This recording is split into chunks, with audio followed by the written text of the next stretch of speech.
السلام عليكم ورحمة الله وبركاته. Gocha keessan hamaadhaan xiiqii nutti hin kaasinaa. Waan nu tobsaan dabarre nutti hin deddeebisinaa. Taa'uun hin jiru ka'aa leenca ofitti kaaftanii osoo dhaloonni jiru masjidatti hin qoostanii. Ilaaluun tuttuqinaa baattanii sammuu xurii. Amma yeroo dhiyootti fooqii agartaa turi. Dhimma qabdu yoo ta'e kallattiidhaan nu dhufa. Musliimni hunduu tokkoomee shirri keessanis kufa. Dubbii barbaachaaf taanaan maaliif naannoftu bukkee? Qoosaa akkasiis hin beeknu sinirraa kaafna dhukkee. Waan nama hojjettan sanaaf ganaa aarsaa kaffaltu. Akhiraan osoo hin gahin azaab duniyaa dhandhamtu. Nu takka keessan dhufne indiignu beta kiristiyaanii mataa sinirraa buufne sin arraabsifna biyyoo keenya hojiin beekumsaanii. Hayyummaan nu dadhabnaan dhuftan karaa masjiidaa. Gootummaadha seetanii qabsiisuun itti abidda. Iddoof yeroo laalaati karaa keessan imalaa. Yoo adaban qabaanni dhaloota sin bulbula. Jiraattanii hoggansarra yoo qabaattanis aangoo. Sin jijjiiraman qabdan gowwoota mataa koongoo. Biyya muslimaa jirta gattaayi adabadhu. Dhuftee nu tuqundura waa'ee kee of gaafadhu. Eenyummaa keenya beekna keessanis kunoo barre. Eenyummaa keenya beekna keessanis kunoo barre akka namaa dhiiftanii maaliif yaaddoo akka harree.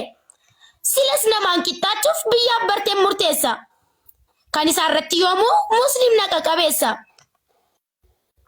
Masjida mukaa gubdee muslimattiin aarsuufi moo yeroo fooqiin ijaaramu ilaaltee of rarraasuufi.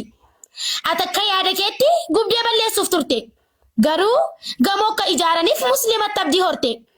Barattootaaf jedhamee yoo ijaaran masjida muslimni qaqqaxalleen ijoolleen bultii addaa salaatuu isaaniitu si aarsee laata tarii dura eenyu akka taateef eessa akka jirtu bari. Ijoolleen ilmaan hayyuu warri jiraattan achi nutu dachee uwwisa addunyaa guutuun keenya seenaa irra hojjenneen ittiin dhaadataa teenya. Itti karoorfattanii gubdanis mana mukaa hammeenyatti yaaddanis fooqii ta'uusaa beekaa. Hayyoonni maal eeguree jalqabuuf fidde feerroo. Eenyutu ittiin dorgoma muslima qarreef qeerroo. Nuti muslimoonni waan baay'ee irra tarre. Nuti muslimoonni waan baay'ee irra tarre. Si sodaanne son ta'in maalummaa keessan barre. Osoo amma mitiin ga'in leenca qabuudhaaf gaaddu nu ummata qaroome nu balleessuudhaaf yaaddu. Yaadichi yoo akkas ta'e dogoggora laalchi kee. Waan humna keetii olii kaatee olii xachuun kee. Yoo kasaaraa ta'e malee tokko faayidaa hin qabu. Masjida arra gubdeef irree muslimaan cabu. Waan hunda nurraa laalaa baradhaa akkaaf bakka. Biyya muslimaa teessanii muslima tuquu yakka. Warra kalee keessummaa sahaabota simanne. Nuti ilmaan najjaashii yoom haqa namaa tuqne. Karaa nagaan hiriirree iyyannee tokkummaanii seera yoon kabachiisin dammaqee mootummaanii.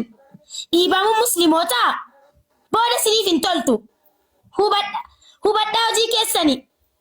Hubadhaa hojii keessanii rabbii guddaadhaan loltu. Masjida akkas gubatu dandeenya akkamiin teenya ammas dambalii yaanee addunyaa dhageessifna haqaaf sagalee keenya. Qeerransa ofitti kaaftee tuqtee ijoollee bilaalii. Yeroo dhiyootti fooqii akka inni ijaaru laali. Muslimni faajjii addunyaa yaa oomisha goototaa si lolammadee loltu gaafa loltes ni moota. Boolla gaffa geessinee awwaalla ilmaan bofaa qorichi budaaf mortuu silas muslima qofa. Ija tokkichaarra fi ija tokko libsadhu. Dammaqi yaa muslimaa haqa kee hundaa tikfadhu. Hanga yoom waa'een keenya alagaadhaan faalama. Hanga yoom yaa sallamteen ajjeefamuuf yaalama. Kunuunsuudha malee gubuun kun cubbuudha. Madda kabajaati islaamummaan lubbuudha. Qaama kamuu haa ta'u kan gamaa fi gamanaa. Gocha raawwattan kanaaf akka aarsaa kafaltan gaaf tokko nan amana. Gurmooftee nutti duultus tasuma dhabdee qaanii. Abadan nu mo'attu roorroon rakkinaaf kaanii. Gaafa ittiin nu hidhuuf teessee micciirtu gaadii. Tarii waan sun fannoo kee akkasiif ta'u yaadi. Hojii kee gadheef hamaa tuffannee bira darbaa. Akkasii yaaddanitti nu siniin taanu garbaa. Isin kan wallaalumni isaa tolee itti mul'atu. isa garaaf bitamee waan qaanitti raawwatu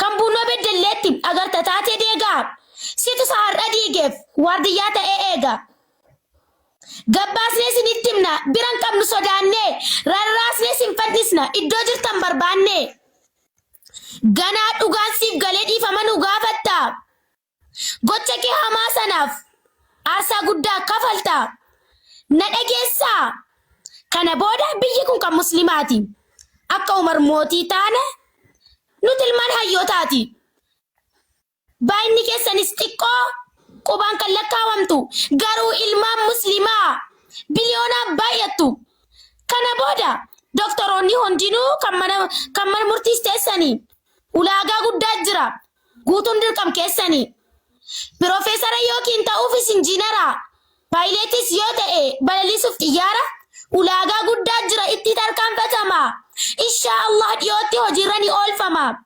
ulaagichis kanadha dura musliima ta'u haafizul qur'aan taate biyya bulchuu danda'u warra ahla sunnaati adda dureewwan kana dhiirri muslimaa qophaa'ii ta'uuf mootii zamanaa of qopheessuu yoo dhissa warroonni taatan dhiira yoo isin sodaattanis ni taana warri shamaraa barris ni jijjiirama muslima bulcha biyya diini kiyyoo seeneera gammada ilcha iyya akkas malee in taatu dubbiin keenya baranaa nandoo goggoree laata akkas miti jarana warri hiriira baatan aga keessan falmachuu galatoomaa jenneerra sini haa kennu gammachuu warri iddootti deebisuuf waan qabdan kennitanii kan masjidi gubateef din rabbiif quuqamtanii kan rabbi siif laaffise wanta feeteen gargaari Allah si haa kaa'u ollaa nama gaggaarii nagaan bulaa qomoo koo galatoomaa jiraadhaa milkaa addoo hundattu halkan gaarii qabaadhaa